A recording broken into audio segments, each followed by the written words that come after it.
Based on recent reports and United Nations statements, here's a summary of the situation concerning Ibrahim Traoré and Burkina Faso. Let's take a closer look at Burkina Faso and Ibrahim Traoré through the eyes of today's United Nations. According to information found on Google search, Burkina Faso, under Ibrahim Traoré's leadership, has adopted a strong stance, emphasizing its sovereignty and challenging the existing global order. The country rejects what it perceives as exploitative partnerships disguised as aid, particularly those undermining African nations' sovereignty. Burkina Faso demands respect and equal treatment on the international stage, asserting its independence from former colonial powers and seeking alliances based on mutual respect, not guilt or intimidation. The country is actively fighting terrorism and working towards restoring its territorial integrity, highlighting the successes they've had in the fight against these groups and mentioning a significant increase in the amount of territory under state control compared to 2022. Burkina Faso has undertaken reforms, including increasing the operational capabilities and reorganizing its fighting forces, leading to the resettlement of displaced populations and the reopening of schools. The country also emphasizes the importance of national reconciliation and social cohesion, which are part of the government's action plan for stabilization and development. Concerns and criticisms have emerged. The United Nations Secretary General has expressed deep concern regarding the unconstitutional change of government in Burkina Faso, condemning the seizure of power by force of arms. The United Nations and some partners have called for a swift return to constitutional order in Burkina Faso. There are concerns about the political and security instability and the dire socio-economic and humanitarian situation in the country.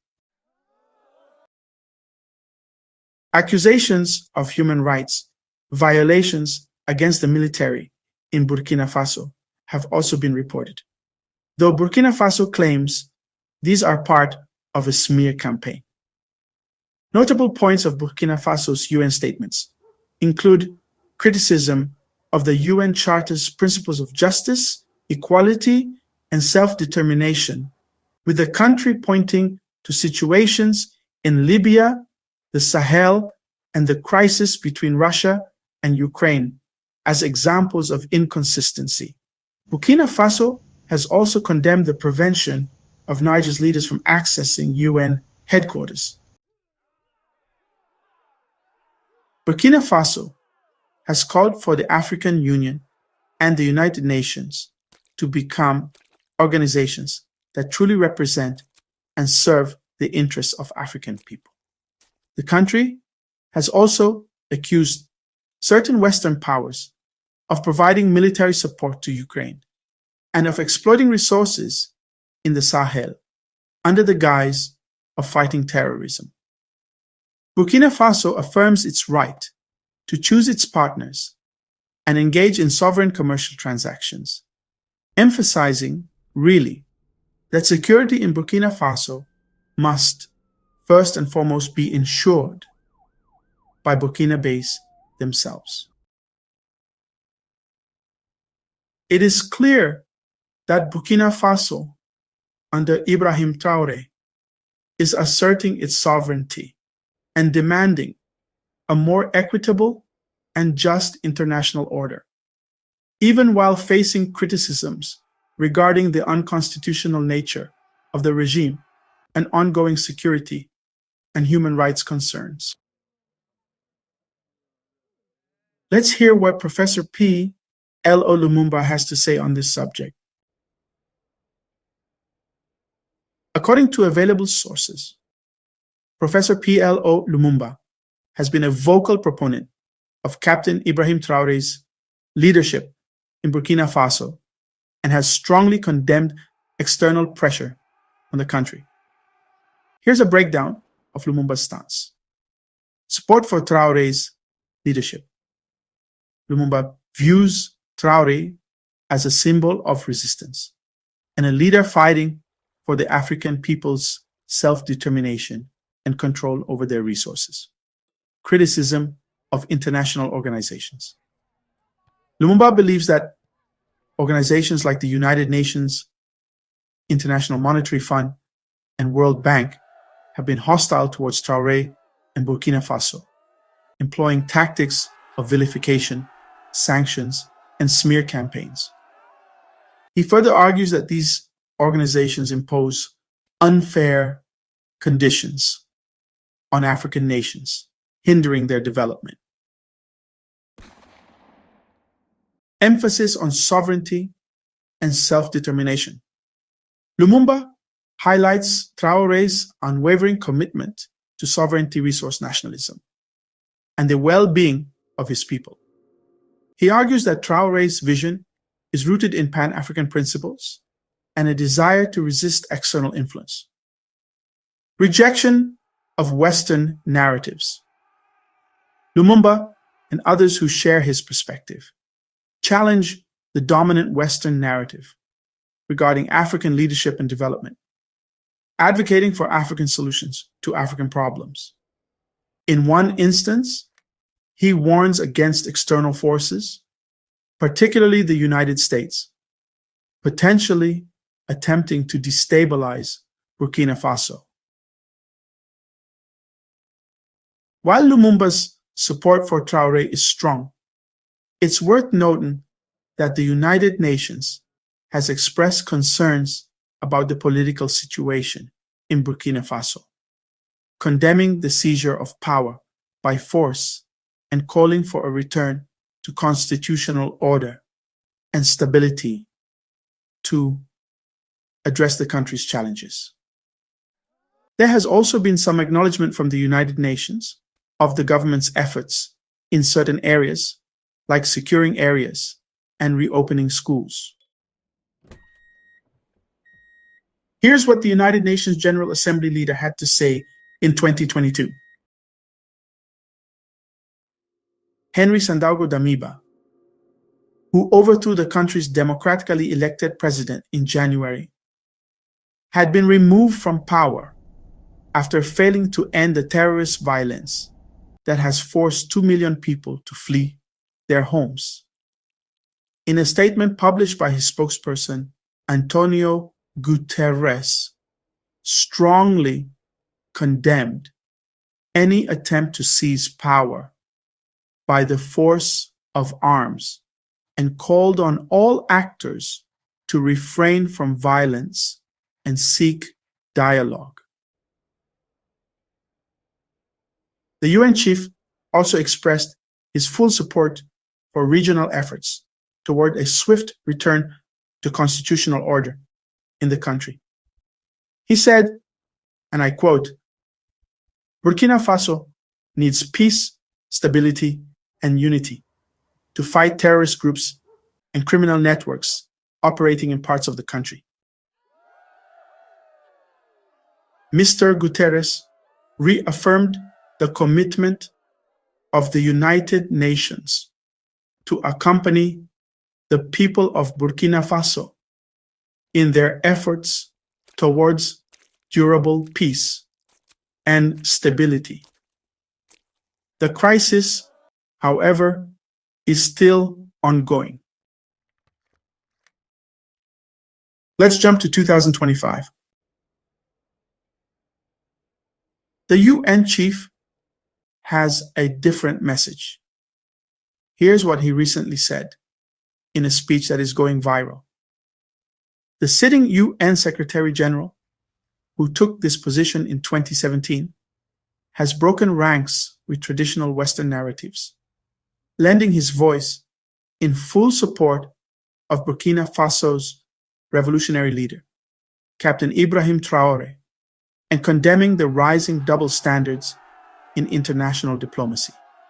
In a fiery and unexpected address to the General Assembly, the UN chief not only acknowledged the sovereign path, but went further, publicly criticizing the recent Western interventions and covert attacks on Burkina Faso and violations of international law and human dignity. This is no ordinary press statement. This is a tectonic shift. Let us be clear. For the United Nations to openly challenge Western hegemony is rare. But for the institution's highest-ranking official to side with an African revolutionary government and critique the West's aggression in both Africa and the Middle East, which is nearly unprecedented. Let's break it down. In his address, the Secretary General highlighted the hypocrisy of selective outrage, where certain nations are sanctioned, destabilized, and isolated for defending their sovereignty, while others are praised, armed, and economically propped up, despite norms. He cited Burkina Faso under President Ibrahim Traoré as a case study in misunderstood independence. He stated clearly, Burkina Faso is not a failed state. It is a sovereign one. It is choosing its path, a path rooted in dignity, in food security, in resource justice. And that path must be respected, not sabotaged. Those words, they struck like thunder in a chamber used to polite silence on African autonomy. He further condemned the economic warfare and psychological operations launched by Western intelligence against the transitional governments of the Seychelles, toppling leaderships that dare to say no to neocolonialism. But the statement didn't stop with Africa. In an equally striking turn, the UN chief lambasted the ongoing covert operations and economic aggression targeting Israel, raising eyebrows across global capitals. He made it clear, whether it is a Jewish homeland defending its existence or an African nation reclaiming its destiny, the sovereign right to self-defense and self-determination must never be selectively applied. That comment, controversial as it is, ignited fierce debate in diplomatic circles. Because here's what it exposed: the West's contradictions. Nations that champion freedom of speech, democracy, and human rights at home are the same ones, destabilizing democratic transitions abroad. When the leadership refuses to bow to their interests, they call it intervention. Africans call it what it is: economic colonialism in a modern suit. Let's not forget Captain Ibrahim Traoré has committed no war crimes, no acts of genocide, and no violations of humanitarian law. His greatest crime is rejecting the sales of uranium for pennies, rejecting IMF dependency, kicking out foreign military forces, and, well, daring to feed his people with local food, not imported leftovers. That is the real threat, not to global peace, but to global profit. The UN chief continued, if the international community wishes to retain its moral credibility, it must defend sovereignty, even when it is inconvenient. You cannot defend the sovereignty of Ukraine while undermining the sovereignty of Niger, of Palestine, of Burkina Faso. The law must apply equally, or it becomes the tool of the powerful. This is the speech African leaders have been waiting for, not because it saves us, but because it affirms what many of us have been saying for decades, that the African struggle for economic, political, and cultural liberation is not radical, it is righteous. Today, President Ibrahim stands taller, not just in the eyes of his people, but in the court of global public opinion. He has been maligned, demonized, and targeted, but now he has been recognized. And that recognition came not from Paris, Washington, or Brussels, but from the highest seat in the United Nations. Let this be a lesson to every African youth watching. Resistance is not rebellion. It is survival, it is honor, and it is leadership. To those who fear an independent Africa that feeds itself, arms itself, and educates its children with their own values, and governs itself without puppet strings, we say that Africa is no longer in the future, that Africa has begun. And to the UN chief for speaking truth in the halls of silence, Africa thanks you. If you find this video informing, please give it a thumbs up, and don't forget to subscribe for more contents like this. This is Lolo for Kitchen Table Talk. See you in the next one.